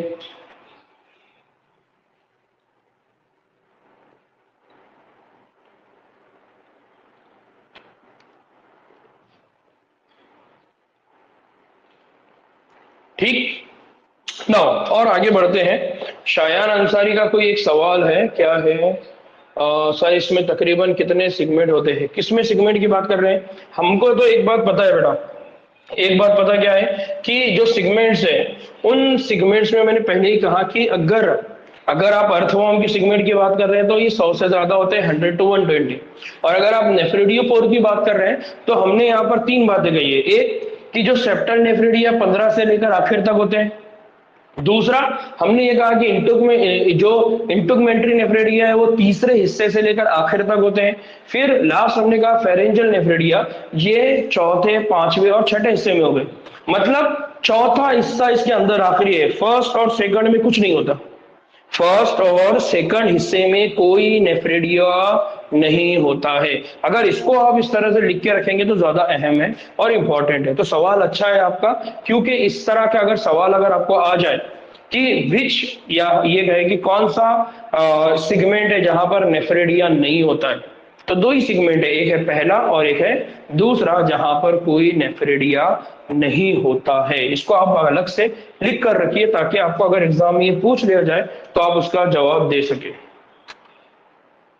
ठीक है ना। अब हम बात कर रहे हैं कि जो हमारे पास केचवा है या जो अर्थवर्म है, तो उसके अंदर जो अजबी निजाम है, उसके अंदर जो अजबी निजाम है, यानी जो दिमाग वाला सिस्टम है, उसकी हम बात कर रहे हैं। किसकी बात कर रहे हैं? उनके अजबी निजाम की बात कर रहे हैं हम, उनके जिस्म के न्यूरल सिस्टम की बात कर रहे हैं। किसकी बात कर रहे हैं? उनके जिस्म के न्यूरल सिस्टम की बात कर रहे हैं। तो इनका जो अजबी निजाम होता है, अजबी निजाम बुनियादी तौर पर गेंगलिया ही से होता है। गेंगलिया का मतलब क्या होता है? गेंगलिया का मतलब होता है बंच। इनका जो न्यूरल सिस्टम है उसमें क्या है? गैंग्लिया। क्या है इसमें? गैंग्लिया। गैंग्लिया का मतलब क्या होता है? ग्रुप। किसका ग्रुप? अशबीय का। अशबीय का मतलब कौन है? न्यूरॉन्स। अशबीय का मतलब क्या होता है? न्यूरॉन। तो यहां पर क्या होते हैं? अजबिया का क्या होता है? ग्रुप होता है, या अजबिया का यहाँ क्या होता है? बंच होता है, या बहुत सारी अजबिया मिलके क्या बनाती है? गैंग्लिया बनाती है। फिर ये जो अजबिया है ये एक जोड़ बनाते हैं जिसको कहा जाता है नर्व कॉर्ड। और ये जो नर्व कॉर्ड है ये बतनी सतह पर यानी वेंट्रल साइड पर क्या होती है? सिगमेंट वाइज सजा होता है। कैसा सजा होता है? Segment wise. तो आप देखो, ये जो आपको व्हाइट कलर का जो दिख रहा है ये कौन है? ये देखिए, ये जो पीला कलर का ये कौन है? Digestive system. फिर बाकी के सारे क्या है? सिगमेंट्स है। और ये जो दिख रहा है आपको व्हाइट कलर का, सफेद कलर का, ये सफेद कलर का क्या है? ये है नर्व कॉर्ड। कौन है वो? Nerve cord. कॉर्ड मतलब जैसा ये हमारा वायर है ना, इस वायर को भी हम क्या कहते हैं? कॉर्ड। आजकल हम मोबाइल कॉर्ड बोलते हैं ना। तो ये एक तरह का कॉर्ड लाइक स्ट्रक्चर है, वायर की तरह दिखने वाला स्ट्रक्चर है। और उसके अंदर वो क्या होता है? बहुत सारे छोटे छोटे सिगमेंट्स में है। अब ये जो नर्व कॉर्ड है ये अगले इलाके में नर्व कॉर्ड तीसरा और चौथावा हिस्सा यानी दो हिस्सों में क्या होता है? मुनकसिम हो जाता है। अब देखिए ये आपके पास क्या है? तीसरा हिस्सा है, और ये कौन है? चौथा हिस्सा। ये तीसरे और चौथे हिस्से में आने के बाद क्या होता है? वो दो और हिस्सों में क्या हो जाता है? डिवाइड हो जाता है, जो किनारे से फेरिंग्स को क्या कर लेता है? घेर लेता है। तो यहाँ पर जो फेरिंग्स है उस फेरिंग्स के सराउंडिंग में क्या हो जाते हैं? वो आ जाते हैं, उस फेरिंग्स के आजू बाजू से वो आ जाते हैं। और जोहरी तरफ से सेरिब्रल गैंग्लिया, जोहरी तरफ से मतलब जो डॉर्सल साइड है उसकी बात हो रही है, वो किसको जोड़ता है? जोहरी तरफ से वो सेरिब्रल गैंग्लिया को जोड़ता है, जिसकी वजह से एक अजबी दायरा बनता है। ये जो दिख रहा है आपको ये अजबी दायरा है, मतलब ये इस तरह का स्ट्रक्चर है और उसके बाजू यहाँ यहाँ और वो इस तरह से जुड़ गए। तो ये क्या हो गया? एक तरह का दायरा नुमा स्ट्रक्चर बन गया, एक दायरा नुमा साख्त बन गया। अब ये देखिए ये कहां पर है? नर्व थर्ड सेगमेंट है, और वो क्या बोल रहा है कि थर्ड एंड फोर्थ सेगमेंट। तो थर्ड सेगमेंट पे वो डिवाइड होगा, फोर्थ सेगमेंट पे आके वो एक दूसरे से क्या हो जाते हैं? जुड़ जाते हैं, जिसकी वजह से एक अजबी दायरा बनता है। फिर सेरिब्रल गैंग्लिया जो होती है, सेरिब्रल गैंग्लिया दायरे में दूसरे अजबियों के साथ साथ हवासी इशारे, यानी वो जो हमारे मतलब वो जो उस केचुए के जिस्म के ऊपर जितने भी हवास है, आंख, क्या बोलते हैं उसको, आंख बोल रहा हूँ, उसका माउथ है, उसकी स्किन है, वहां से क्या करेंगे, इंफॉर्मेशन को लाएंगे और जिस्म के उजलाती जवाबी अमल को क्या करते हैं, कंट्रोल करते हैं। हमको मालूम है उजलात मतलब मस्कुलर, जवाबी मतलब रेस्पॉन्स, और जो भी रेस्पॉन्स होगा, जवाबी जो अमल होगा, उसको वो क्या करता है, कंट्रोल करता है। जिस तरह से हमारा ब्रेन है, ब्रेन क्या करेगा, रिसीव करेगा, जो भी सेंस करेगा, आंखों से ट्रक दिख रही है, रेस्पॉन्स में क्या होगा कि भाई वहां से हट जाओ, बाजू में गुलाबी जामुन रखा हुआ है, स्मेल बहुत अच्छी आ रही है, लो खा लो, समझ में आ रहा है। तो हमने क्या किया, एक तरफ सेंस किया, दूसरी तरफ हमने उसको क्या दिया, रेस्पॉन्स दिया, जवाबी अमल दिया। तो यहां पर उसकी बात हो रही है। फिर हवासी निजाम में, हाँ ये बहुत अहम है, जो मैं बोलते बोलते बोल गया कि हवासी निजाम में आंख नहीं होती है, इनके पास क्या नहीं होती है, आंख नहीं होती है, लेकिन रोशनी और छूने के लिए हिस्सी उज़्व यानी रिसेप्टर सेल, हिस्सी उज़्व को यहाँ क्या कहा जाता है, रिसेप्टर सेल कहा जाता है, जिसके जरिए लाइट इंटेंसिटी मतलब जो रोशनी की शिद्दत है, उस शिद्दत को वो क्या करते हैं, उसमें क्या करते हैं, फर्क करते हैं, उसको समझ पाते हैं कि फॉर एग्जांपल अगर अभी रोशनी की शिद्दत ज्यादा है तो वो जमीन के अंदर चले जाएंगे, रोशनी की शिद्दत कम है तो वो जमीन के ऊपर आसानी से क्या कर सकते हैं, घूम सकते हैं, और जमीन में इर्तियाश को क्या करते हैं, महसूस करते हैं। यानी जो जमीन है उसके अंदर जो वाइब्रेशन होगा, और ये वाइब्रेशन, ये इर्तियाश का मतलब क्या है, फॉर एग्जांपल आप किसी केचवे के बाजू से जा रहे हैं, तो वो थोड़ी ना आपके आने के बाद आप आ रहे हैं और वो वहां पर बड़ा बड़ा लेटा हुआ है कि आ जाओ मेरे ऊपर पैर रख दो, ऐसा नहीं करेगा। वो क्या करेगा, जैसे ही आप पैर रखेंगे तो आपके कदमों के वजह से होने वाले वाइब्रेशन को, इर्तियाश को वो महसूस करेगा और वहां से अपनी जान बचा के क्या करेगा, भागेगा। तो ये जो इर्तियाश है और जो ये सूरज की रोशनी है, इसकी जो शिद्दत है, इसको महसूस करने के लिए उसके पास क्या है, रिसेप्टर सेल है, या उसके पास क्या है, हिस्सी अज़ू मौजूद होते हैं। फिर ये जो अर्थवर्म है, इन अर्थवर्म के पास मखसूस किस्म के स्पेशल टाइप के क्या होते हैं, कीमो रिसेप्टर, क्या होते हैं उसके पास, कीमो रिसेप्टर। एक तो हमने कहा कि उनके पास क्या होते हैं, रिसेप्टर्स होते हैं, और रिसेप्टर में भी उनके पास स्पेशल टाइप के क्या हो गए, कीमो रिसेप्टर। जैसे हमारे जिस्म में भी कीमो रिसेप्टर है, हमारे जिस्म में भी कीमो रिसेप्टर है, या हम इसको और अच्छे से बोल सकते हैं कि हमारी जबान पर कीमो रिसेप्टर है, हमारी नाक में कीमो रिसेप्टर है। नाक में जो कीमो रिसेप्टर है वो स्मेल, खुशबू को, और जबान में जो कीमो रिसेप्टर है वो उन केमिकल को जो खाने में से निकलते हैं उसको क्या करते हैं, महसूस करते हैं। यानी यहाँ पर उनको क्या बोला गया है, जायके के रिसेप्टर्स होते हैं, जो कीमियाई मुहर्रिक से तामुल करते हैं। यानी जो भी मुहर्रिक होगा, कीमियाई मुहर्रिक, जो भी केमिकल होगा, उस केमिकल, जैसे गुलाबी जामुन हमको मीठा क्यों लगता है, क्योंकि जब हम गुलाबी जामुन खाते हैं तो उससे कोई ऐसा केमिकल है जो हमारे टंग से, हमारी जबान से, तो हमको मीठा लगता है ना। तो उसमें क्या होता है, शक्कर होता है, शक्कर का अपना एक पूरा केमिकल स्ट्रक्चर है ना, C6H12। तो ये जो केमिकल स्ट्रक्चर है उसकी बात हो रही है। फिर ये जो हिस्से उज़्व है, ये कीड़े के, ये जो हिस्से उर्दू है ये अर्थवर्म के अगले हिस्से में पाया जाता है। ये बहुत अहम है कि अगला हिस्सा और पिछला हिस्सा, पिछला हिस्सा का मतलब है उसके जिस्म का पीछे वाली साइड, पोस्टेरियर साइड, अगला हिस्सा मतलब एंटेरियर साइड, यानी उसके हेड में, उसके सर में।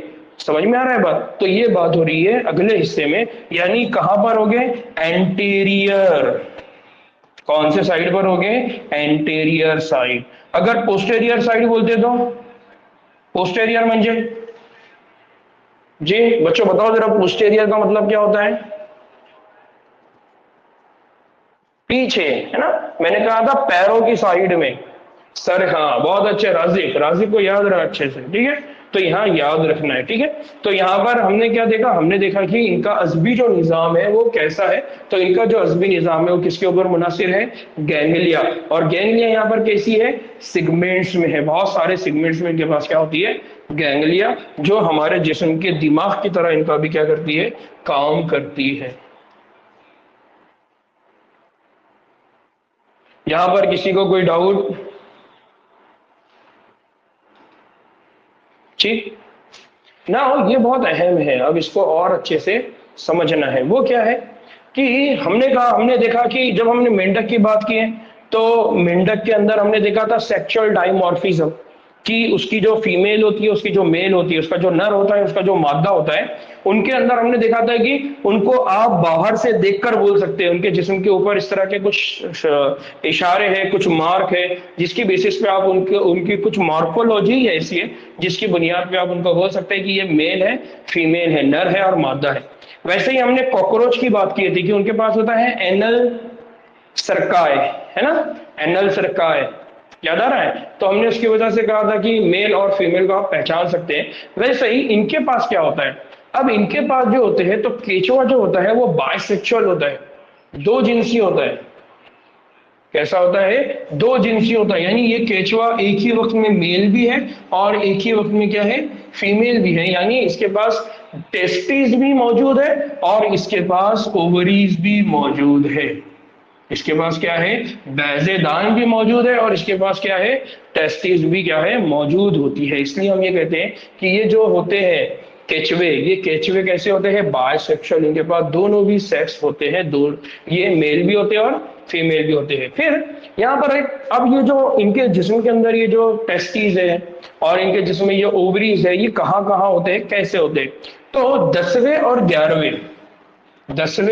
11वें हिस्से में दो जोड़ टेस्टिस की होती है। 10वां हिस्सा और 11वां हिस्सा, यहां पर दो जोड़ है, देखिए टेस्टिस के, यहां पर टेस्टिस से कितनी जोड़ है, दो जोड़ होती है। फिर इसका वासा डिफरेंशिया, अब देखिए यहां दूसरा वर्ड है, वो क्या है, वासा डिफरेंशिया। ये देखिए ये वासा डिफरेंशिया है, ये कौन है, वासा डिफरेंशिया। तो यहां पर देखिए टेस्टिस है और ये टेस्टिस सैक के साथ लगी हुई है और नीचे कौन है, वासा डिफरेंशिया। 18वें हिस्से तक इनका जो वासा डिफरेंशिया है 18वें हिस्से तक होता है, यानी यहां से स्टार्ट हो रहा है। वो कहां से स्टार्ट हो रहा है, फॉर एग्जाम्पल वो यहां से स्टार्ट हो रहा है 12वें हिस्से से, ठीक है, या 11वें हिस्से से, और वो आके खत्म कहां पर हो रहा है, वो आके खत्म हो रहा है 18वें हिस्से में, आके वो क्या हो रहा है, खत्म हो रहा है। अब ये बहुत इंटरेस्टिंग है, इसको बहुत गौर से सुनो बच्चों। ये अल्लाह ताला का बहुत अजीब सा स्ट्रक्चर है, बहुत अजीब सा, आप इसमें अशश करते रह जाएंगे कैसा अल्लाह ताला ने बनाया। तो इसके पास क्या होते हैं, टेस्टिस, उसके पास क्या है, वासा डिफरेंशिया, और वासा डिफरेंशिया में भी कहां जाके खोल रहा है, 18वें हिस्से तक, जहां पर जहां ये प्रोस्टैटिक नली, प्रोस्टैटिक यानी यहां पर क्या होता है, यहां एक नली है, उसको कहा जाता है प्रोस्टेट ग्लैंड। तो उस प्रोस्टेट ग्लैंड की जो नली होती है उसको कहा जाता है प्रोस्टैटिक नली, से जाके वो क्या हो जाता है, जुड़ जाता है। दो जोड़े एसेसरी हुदूद, यहां पर कौन से हुदूद है, एसेसरी हुदूद। एसेसरी हुदूद को हम दूसरे लफ्ज में बोलेंगे मददगार, क्या बोला जाता है इनको, मददगार। अब ये लफ्जी तर्जुमा मैं कर रहा हूं, इसको मददगार नहीं बोलते। एसेसरी हुदूद का दूसरा एक उर्दू में बहुत हैवी नाम है, ठीक है, तो उसको कहा जाता है एसेसरी हुदूद। जो एक जोड़, इनकी जो जोड़ होती है, जोड़, ये जो जोड़ है ये कहां पर होती है, ये जोड़ 17वें, इनका एक जोड़ा जो होता है वो कहां होता है, 17वें हिस्से में होता है। कहां पर होता है, 17वें हिस्से में। और एक जो जोड़ होता है वो 19वें हिस्से में होता है, यहां पर और यहां पर। तो यहां याद रखना है कि जो एसेसरी हुदूद है उनकी दो जोड़ है, एक 17वें हिस्से में है और एक जोड़ जो है वो कहां पर है, 19वें हिस्से में होती है। और ये क्या होती है, ये मुश्तरक होती है प्रोस्टेट और स्पर्मेटिक नली। ये किससे मिल जाती है, ये प्रोस्टेट नली और स्पर्मेटिक नली। तो यहां पर क्या होते हैं, यहां पर कॉमन प्रोस्टेट नली और स्पर्मेटिक डक्ट होती है, यहां पर वो जुड़ जाते हैं। फिर यहां पर क्या होता है, एक जोड़ा जिनाइटल पोर, कौन सी जिनाइटल पोर, मेल जिनाइटल पोर। आपको याद आ रहा है, मैंने कहा था कि 18वें सेगमेंट पर दो पोर होती है, दो सुराख होती है, किसकी होती है, तो हमने कहा था कि नर तौलीदी निजाम की, तो याद आ रहा है। तो उसकी बात यहां पर हो रही है कि एक जोड़ा जो होता है वो कहां पर होता है, 18वें सेगमेंट पर, यहां पर वो जोड़ा होगा, यहां पर वो मौजूद होगा, जिसको हम क्या कहते हैं, जिसको हम कहते हैं मेल जिनाइटल पोर।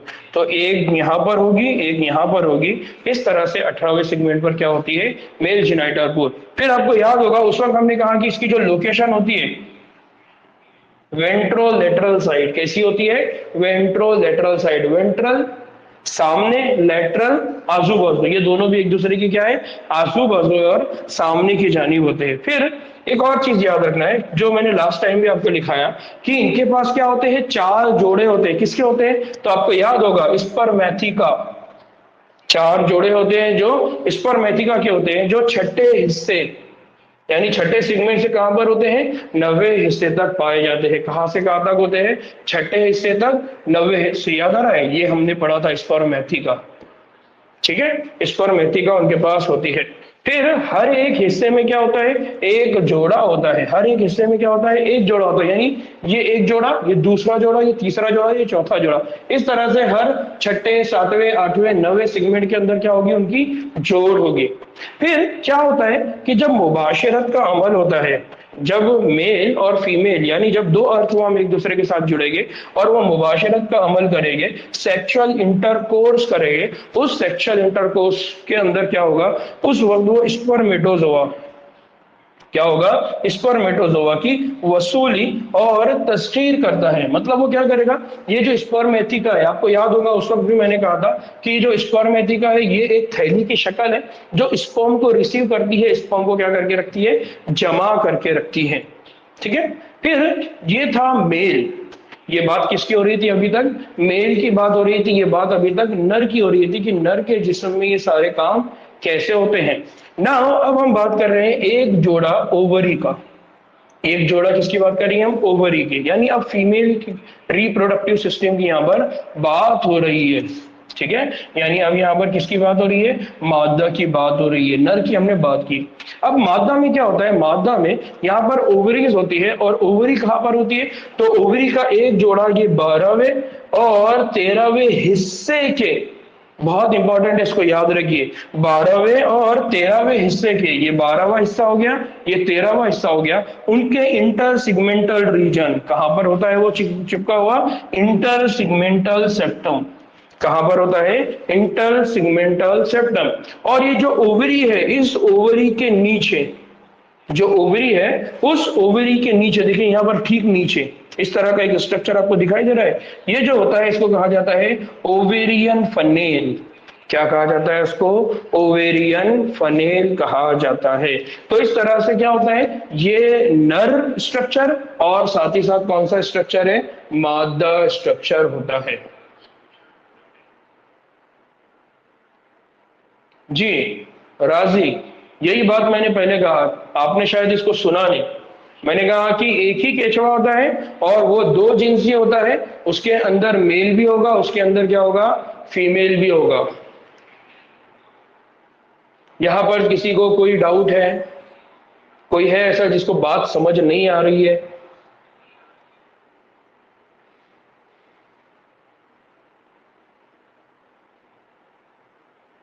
ठीक, क्लियर ना। हमने कहा कि क्या होती है, ओवरी होती है, और ओवरी के नीचे क्या होता है, तो हमने कहा कि ओवरी के नीचे क्या होता है, ओवेरियन फनेल होता है। ओवरी के नीचे क्या होता है, ओवरी के नीचे यहां पर ओवेरियन फनेल होता है। और ये जो है, ये ओवेरियन पाया जाता है जो बढ़कर ओविडक्ट में जाता है, जो आगे चल के कहां पर चला जाएगा, ओविडक्ट। देखिए यहाँ पर कौन है, ओवरी है, ये देखिए यहाँ पर ये जुड़ी हुई ओवरी है और ये ओविडक्ट है। और ये ओविडक्ट आगे चल के कहां पर चला जाएगा, ओविडक्ट में चला जाएगा और एक साथ जुड़ा होता है। ये जो ओविडक्ट है ये एक साथ क्या हुआ है, जुड़ा हुआ होता है। ये 14वें हिस्से पर एक अकेला मेडियन फीमेल जेनाइटल पोर, याद आ रहा है आपको, मीडियन है ना, बतनी जानिब की हमने बात करें तो हमने क्या कहा था, मिड वेंट्रल।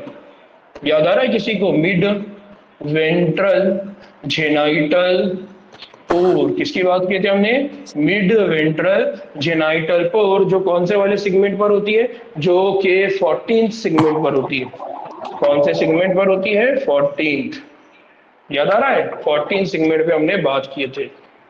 अच्छा बच्चों, में तो एक बात बताओ, ये थोड़ा सा इंटरप्ट हो रहा है क्या, थोड़ा थोड़ा रुक रुक कर आ रहा है क्या, नेटवर्क का कुछ इश्यू दिख रहा है क्या आप लोगों को? क्योंकि मेरा जो दूसरा मोबाइल है उस पर मेरे को वो कट होते हुए दिख रहा है।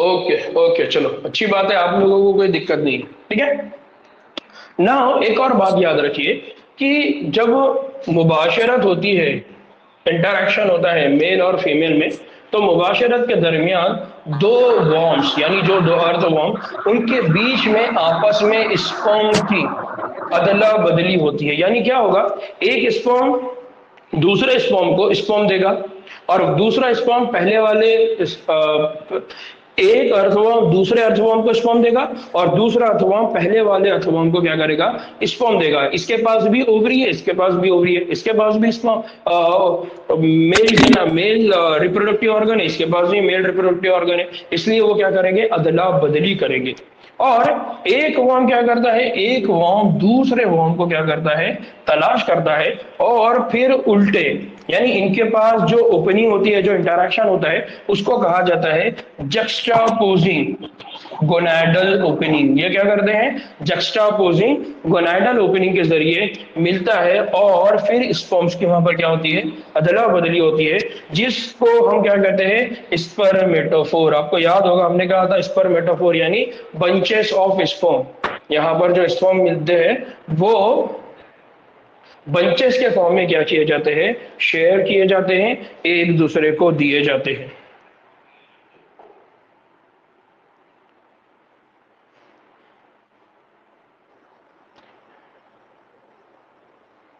ना उसके बाद कि यहां पर देखिए, यहां पर मैंने डायग्राम बनाया है कि किस तरह से अर्थवर्म एक दूसरे के साथ इंटरेक्ट करते हैं। जक्स्टापोजिशन किसको कहते हैं, तो यहां पर देखिए इनके बीच में जो इंटरेक्शन हो रहा है वो किस तरह से हो रहा है।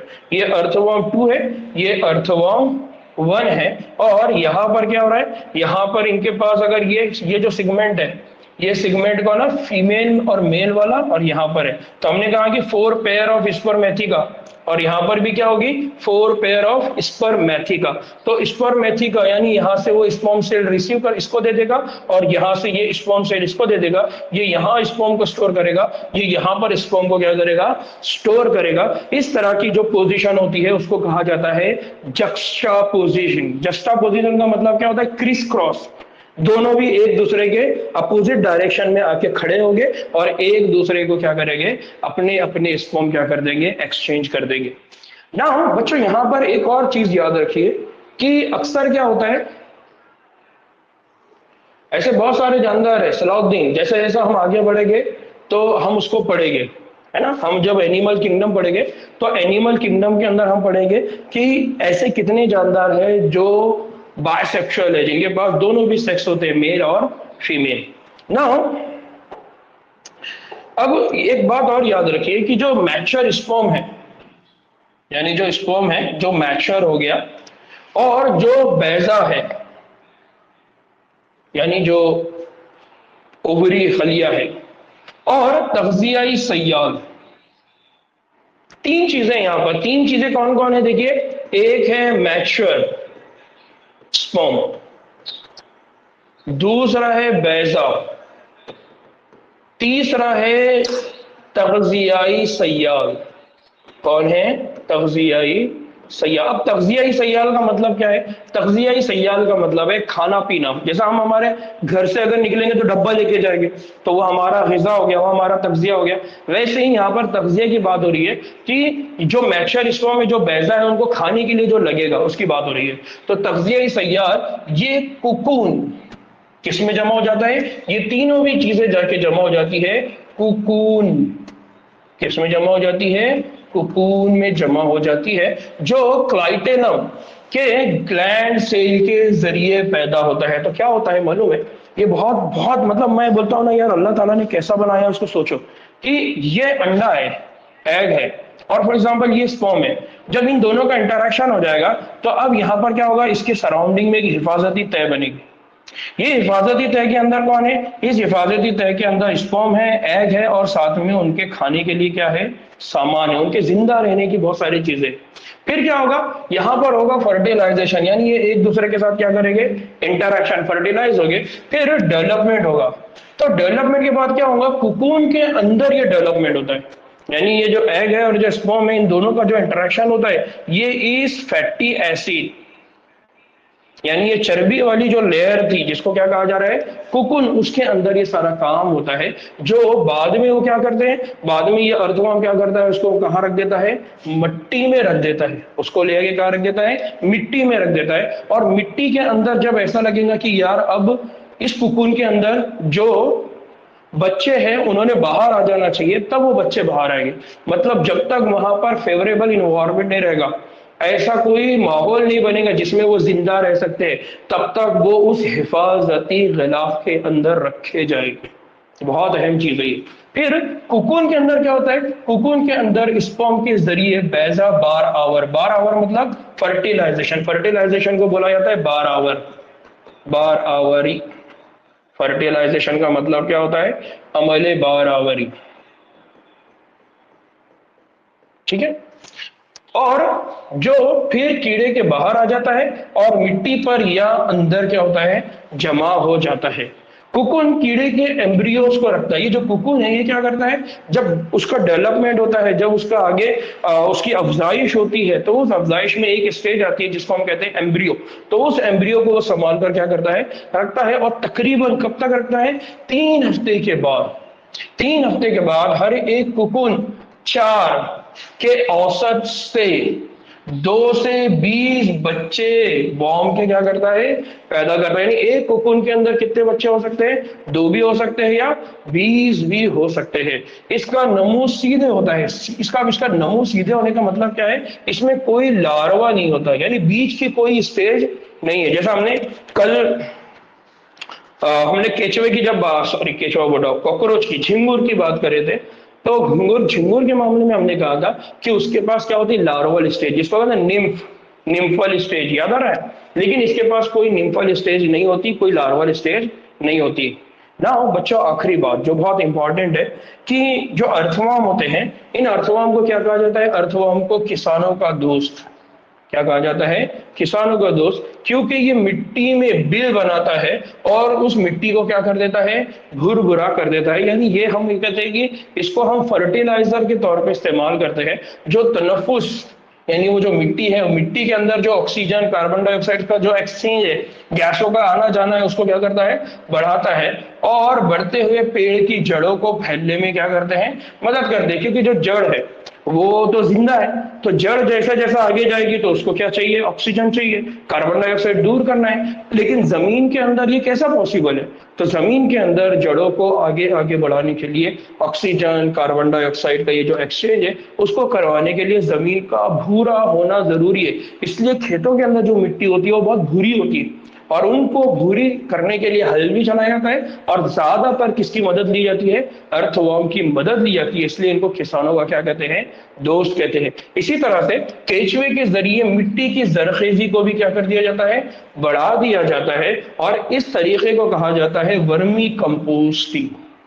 क्या कहा जाता है इस तरीके को, वर्मी कंपोस्टिंग। आप लोगों में से बहुत सारे लोग होंगे जिनको मालूम होगा खेतों में क्या इस्तेमाल करते हैं। तो उन खेतों में इस्तेमाल करने के लिए जो क्या बोलते हैं, खाद बनाई जाती है, उस खाद को बनाने के लिए किसका इस्तेमाल किया जाता है, अर्थवर्म का। इसलिए उसको कहा जाता है वर्मी कंपोस्टिंग। फिर इसको मछली के शिकार के वक्त चारे की तरह क्या किया जाता है, इस्तेमाल किया जाता है। तो इससे अब आपको एक बात याद आई होंगी जिसको मैंने कहा था कि ये जो केचवा होता है ये क्या होता है, सिद्धोड़। हम हमारी लैंग्वेज में उसको क्या बोलते हैं, सिद्धोड़ कहते हैं, है ना। तो आप लोगों में से कितने लोगों ने फिश पकड़ा है, मछलियां पकड़ी है, तो उनको मालूम होगा।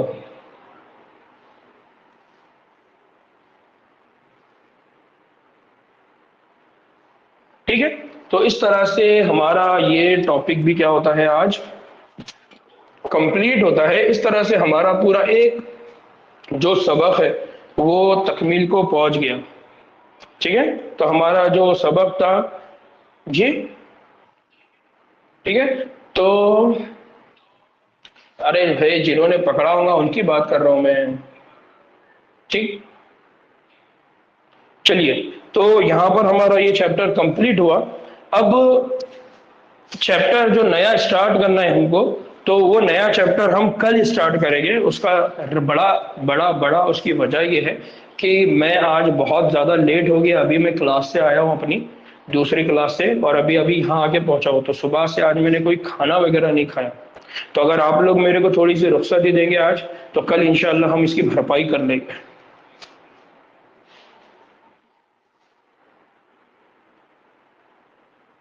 ठीक है, तो यहां पर किसी को कोई डाउट है? हाँ दानिश, दानिश भाई बेफिक्र रहो तुम, इंशाल्लाह अपन कंप्लीट कर लेंगे इसको। ठीक है,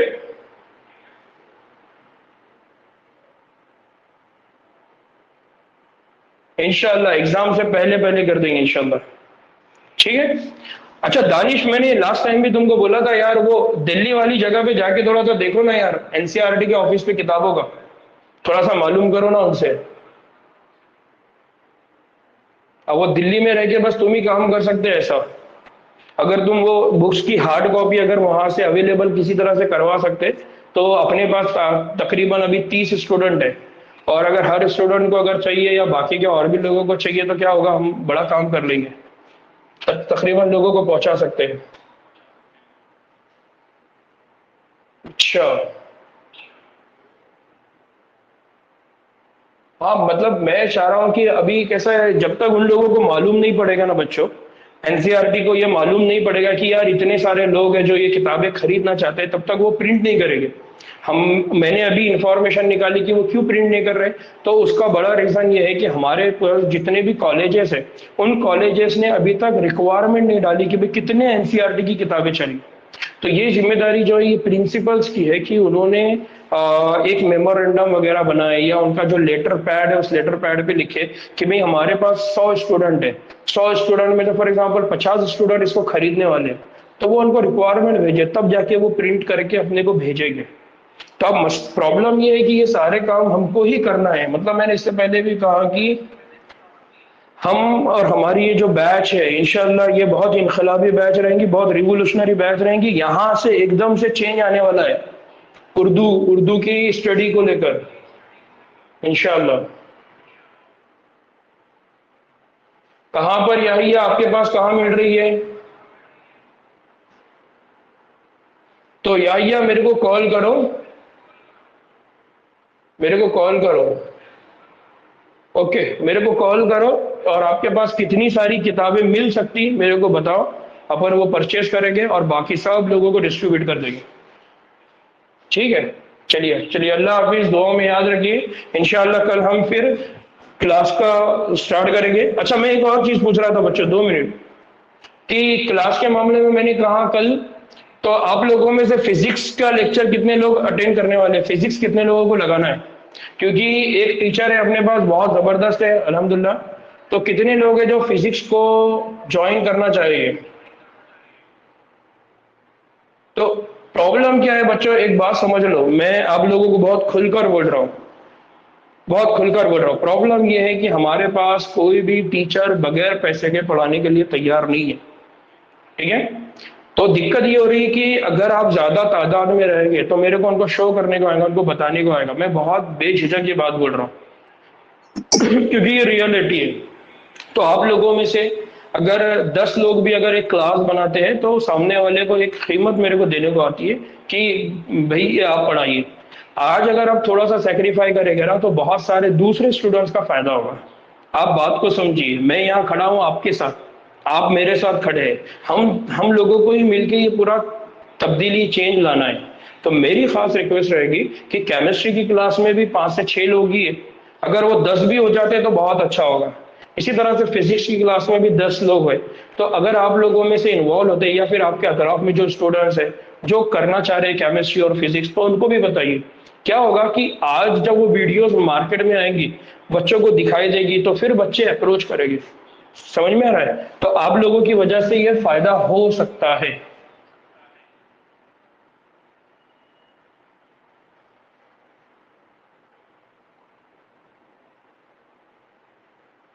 दानिश, उसको वो जो टाइम है ना, उसको बहुत आसानी से हम लोग हैंडल कर सकते हैं, सारी चीजें हैंडल हो सकती है, वक्त सारा बहुत सिस्टमेटिक हो सकता है। असल में क्या होता है कि विजन क्या है, मकसद क्या है। अभी मैं 2 घंटे आपको निकाल रहा हूँ आसानी से, हालांकि मैं खुद भी आपकी तरह स्टूडेंट हूँ पीएचडी का, मैं भी पीएचडी कर रहा हूँ, बायोटेक्नोलॉजी में मेरा पीएचडी चालू है। मेरे को हर दिन लैब विजिट करना होती है, लेकिन मैं दोपहर का वक्त 2 बजे से निकाल के 4 बजे तक 5 बजे तक आपको दे रहा हूँ। तो जब मकसद बन जाता है ना तो सब आसान रहता है। लेकिन जो लोग इन्वॉल्व हो रहे हैं हमारे साथ, अभी उनका वो मकसद है नहीं कि भाई उर्दू को अपलिफ्ट करना है या उर्दू मीडियम के स्टूडेंट्स को जो नुकसान हो रहा है उसको कम करना है, इस तरह का विजन। तो धीरे धीरे ये होगा कि इंशाल्लाह हम काम करेंगे तो एक फेवरेबल इन्वायरमेंट लोगों को दिखेगा तो लोग खुद इन्वॉल्व होंगे। तो मैं बार बार यही कह रहा हूं कि आप और मैं हम मिलकर इसको लेकर आएंगे। अरे टाइम कम नहीं होता, असल में क्या होता है, पढ़ाने का तरीका होता है। अभी देखो, अगर मैं आपको ये चैप्टर को बहुत फास्ट लेकर जाऊं तो अभी हमारी इस बैच के अंदर 4 ऐसे लोग हैं, मैं बार बार कह रहा हूं, जिनको नहीं मालूम, ये किताबें उन्होंने पढ़ी नहीं है। अगर मैं बहुत फास्ट जाऊंगा तो क्या होगा, उन बेचारों के कंसेप्ट रह जाएंगे। मैं आपको ये कह रहा हूं कि अभी जब मैं आगे इसको स्टार्ट करूंगा ना तो इतनी फास्ट जाएंगे हम लोग कि मेरे को 2 घंटे भी कम पड़ेंगे आपको पढ़ाने को। और कुछ चैप्टर ऐसे हैं जिनको हम एक दिन में भी पढ़ ले सकते हैं, एक दिन में भी समझ सकते हैं। मैं अगर अपना पुराने वाले तरीके से अगर बोर्ड और पेन लेके इस्तेमाल करूं तो शायद आप लोगों को बहुत सारी बातें समझ में नहीं आएगी। इसलिए क्या हो रहा है, थोड़ा सा आपको टाइम लग रहा है। और अभी हमारे पास 17 जुलाई तक हमारे पास टाइम है। 17 जुलाई, 10 जुलाई तक इंशाल्लाह हमारा तकरीबन सिलेबस कंप्लीट हो जाएगा। तकरीबन सिलेबस बॉटनी का भी, जूलॉजी का, बायोलॉजी का सिलेबस कंप्लीट हो जाएगा। फिर हमारी कोशिश ये है कि हम उन्हीं टॉपिक्स को ज्यादा फोकस करें जहां से एग्जाम में क्वेश्चन ज्यादा आते हैं। अगर हम हर चीज को पढ़ने की कोशिश करेंगे तो उन लोगों के लिए बहुत पॉसिबल है जो ऑलरेडी इसको पढ़ रहे थे। लेकिन वो लोग जिन्होंने इसको ऑलरेडी नहीं पढ़ा या उनको मालूम ही नहीं था बेचारों को, या उनके पास वो मौका ही नहीं था, तो हम उनसे ही शिकायत नहीं कर सकते कि आपने क्यों नहीं पढ़ा। तो उनको भी हमको स्पेस देना पड़ेगा, मौका देना पड़ेगा, एक अपॉर्चुनिटी उनको देना पड़ेगा। ठीक है। तो मेरा बस इतना है कि अगर हम लोगों ने थोड़ा सा एफर्ट्स लिए, एक जैसा होता है ना, पहाड़ पे जब चढ़ना होता है तो पहाड़ की चोटी तक जब आप जाते हैं तो पहाड़ की चोटी को क्रॉस करना ये सबसे बड़ा टास्क होता है। सफर तो शुरू हो जाता है, सफर करके आप आधा पहाड़ भी चढ़ जाएंगे, आधे पहाड़ से और 75% भी चढ़ेंगे, लेकिन वो जो 25 रहता है ना, वो बहुत मगजमारी होती है, वो बहुत डिफिकल्ट टास्क है। तो अभी हम वो डिफिकल्ट टास्क पे पहुंचे नहीं है। जब हम वो डिफिकल्ट टास्क पे पहुंचेंगे ना, उसके बाद जब हम उसको अचीव कर लेंगे तो उससे उतरना इतना आसान रहेगा कि आपको भी मजा आएगा। तो एक मरतबा हमारा हाफ ऑफ द पोर्शन हो गया और इंशाल्लाह 15 जून तक हमारा हाफ ऑफ द पोर्शन से ज्यादा हो जाएगा। जब वो हो जाएगा ना तो आपको लगेगा कि अरे यार सिलेबस बहुत आसानी से हो रहा है, समझे। तो थोड़ा सा वेट करो, गड़बड़ मत करो। बार बार आप लोग अगर गड़बड़ करेंगे तो क्या होगा, दिक्कत होगा, उससे परेशानी होगी कि आप खुद ही निगेटिव होंगे, आप खुद ही मनफी हो जाएंगे। और मनफी जब कोई इंसान होता है ना तो फिर वो नई स्टेप नहीं लेता है। तो जितना पॉजिटिव रह सकते हैं, जितना मुस्बत रह सकते हैं, जितने एफर्ट्स आप ले सकते हैं लेते जाइए। ठीक है, चलिए चलिए दुआ में याद रखिए और मेरे को फटाफट मैसेज करिए कितने लोग फिजिक्स में एडमिशन लेने वाले हैं। और फीस उसकी अगेन 1500 रुपये रखने वाली है। अगर उसकी फीस को ज्यादा करना है तो उस पर सोच सकते हैं। ठीक है, चलिए, अस्सलाम वालेकुम रहमतुल्लाहि बरकातहू।